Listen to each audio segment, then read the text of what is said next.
in and swept off the walls. They really weren't that bad, but you know, a lot of times I'll wash doors because people have oils on their skins and stuff, and when they touch it, it leaves it, and the paint doesn't adhere all that well.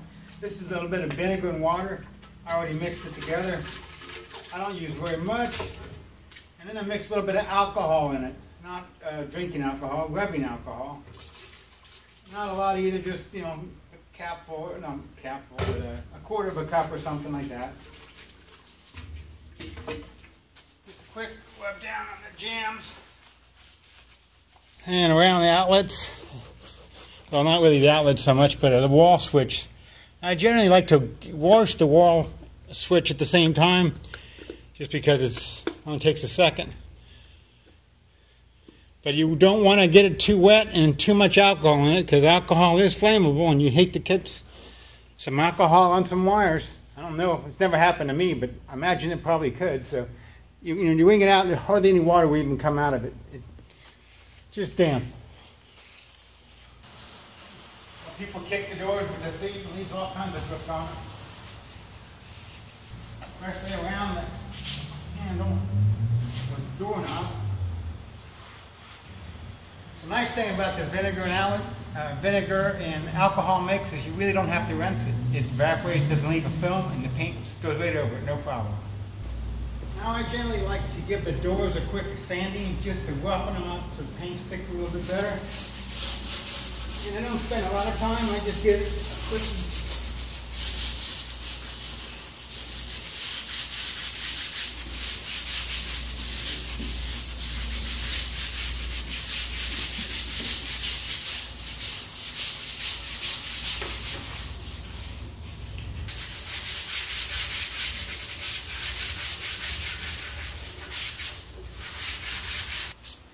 And then super wrung out towel, just really pretty much dry, and just wipe it down one more time to get any of the sanding dust off.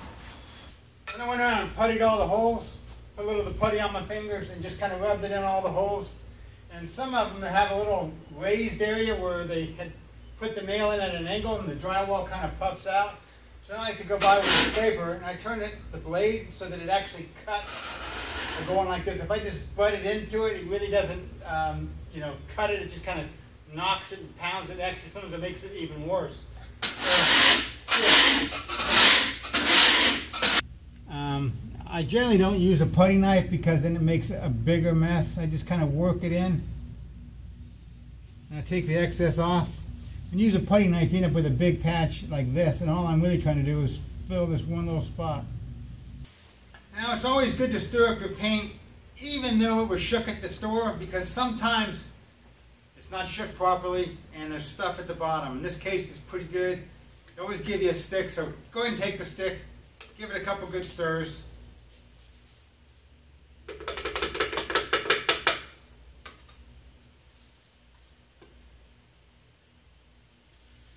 It's always good not to leave a big pile of paint in the edge of your paint bucket, because when you go to put the lid back on, it won't go on all the way.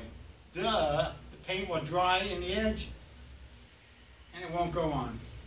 Because I'm going to be going in and out of this can a little more later on, I'm just going to set the lid on. I'm not going to pound it on. And just kind of clean up some of my mess. Now before I roll, I am going to tape this up, but right now I'm going to cut in just above it. And then I'm going to go ahead and cut in around all the other stuff. And then I'm going to come back and tape just on the edge of this. By then the paint will be fairly dry. And if I get a little tape on the paint, it shouldn't really hurt it.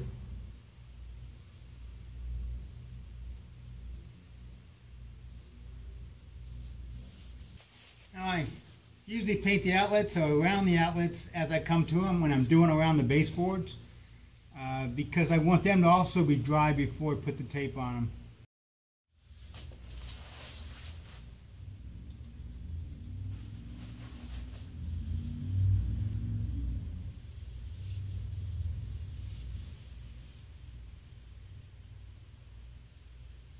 You do know the trick is the brush. It's really 80–90% the brush and 20% the painter. These brushes right here are not very good. They don't go to a narrow point. It's still fat. so it's hard to get into spots. I don't normally use these brushes. I use a much better brush, but I got cheap and bought the cheaper brush. And they worked pretty good the first day, and then after that they fattened up, and it's not anywhere near as good as the quality of a good brush. That being said, buy a dang good brush. Not only are they more expensive, but they save you so much time that it actually is cheaper to buy the good brush because of the time you save, plus the frustration of trying to get into a corner or some spot with an inferior brush isn't very good. And I usually brush around the windows, under the sills. And you definitely do not want to paint people's strings. They don't want their strings painted, so hold them off while you cut in around them. I don't like to take a lot of stuff off because you'd be wet when you go to put it back on, and you can't do it. You have to come back just to put things up. And most of the time they put it in the same spot. So I ask the people if they want me to take it off to paint around it, or can I just paint around it? And most of the time they don't care because they're going to have it in the same spot.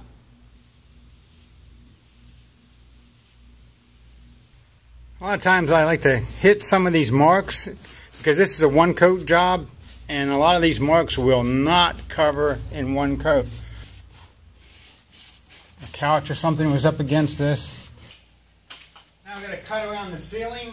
Luckily I know how to work on stilts. A lot of people don't. They're actually for drywall, but they make painting much quicker, much less frustrating. But the trick is you have to know how to walk on them. If you can't walk on them comfortably, you feel nervous that you're going to fall, then you can't wear them. At the end of that, get a ladder, do it the old-fashioned way. But I'm going to use my stilts.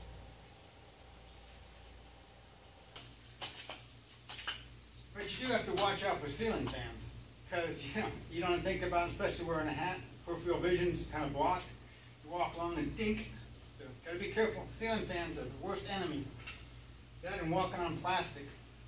Usually I got drop cloths around here, but there is plastic in the middle. Plastic is not good for stilts. Now we're going to tape up the top edge of the baseboard. And if you get the top to hang out just a little bit, it's always better. When I put the tape down, I'm not planning on rolling down to the tape. I'm just going to roll about an inch away from it. But the tape is really there for the splatter, the spray off the roller.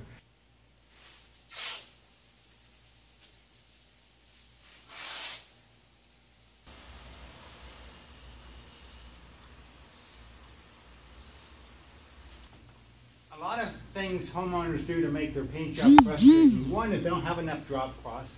So when you drip, you're constantly worried. Two, they don't ever have any tape, so if they need to tape up something, they can't do it. Third, they don't usually use a 5-gallon bucket to roll out of. They use a little tray. It's kind of awkward or whatever. That's good if you're doing like a little bathroom. You only have a quart of paint. But if you have a gallon to use a bucket. It's a lot easier. You use a grid. It goes in.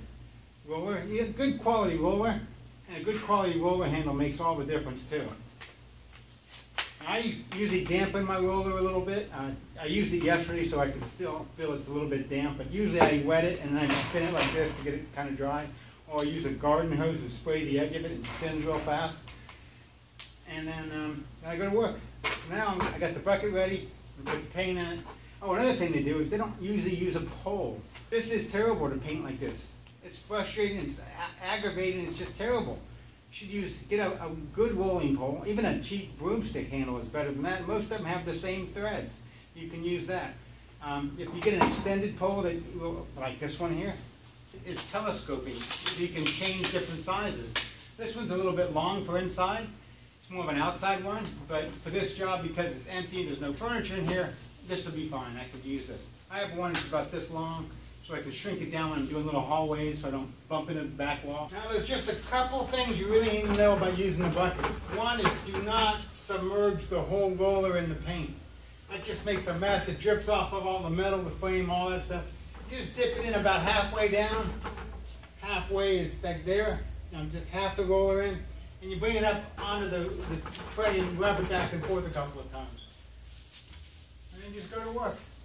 Always start in an upward motion because you might squeegee the paint way down onto the floor if you start in the middle and go down. So you always want to start up. And by the time you get all the way to the top, a lot of your paint is out of the roller, and then you can go back down and do the bottom. Something small like this, just go up a little bit, and then you can go up and down. Remember, let's cut it about 2 to 4 inch to 2 inches away from everything, so I don't have to get right up on it.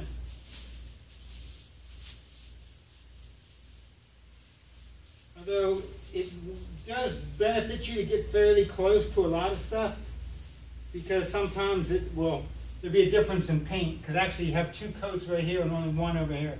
So if you get closer, it kind of blends it in better. But that being said, you don't want to hit it.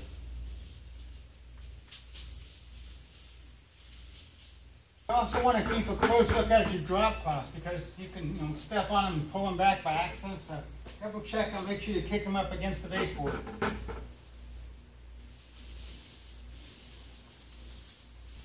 And don't press real hard with the roller. All that does is make your roller squish down. Sure, it works great for a couple minutes. You get good coverage. But then after that, your roller is so squished and so tight that you can't paint the rest of the time. It's just hard to get the paint out of the roller. It's just a light touch. Keep the roller nice and wet and just kind of let it go. Kind of go back over where you just went a little bit, overlap.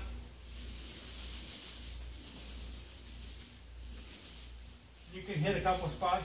Sometimes the walls aren't perfectly level, and you may have to change direction to make sure you get a spot covered properly.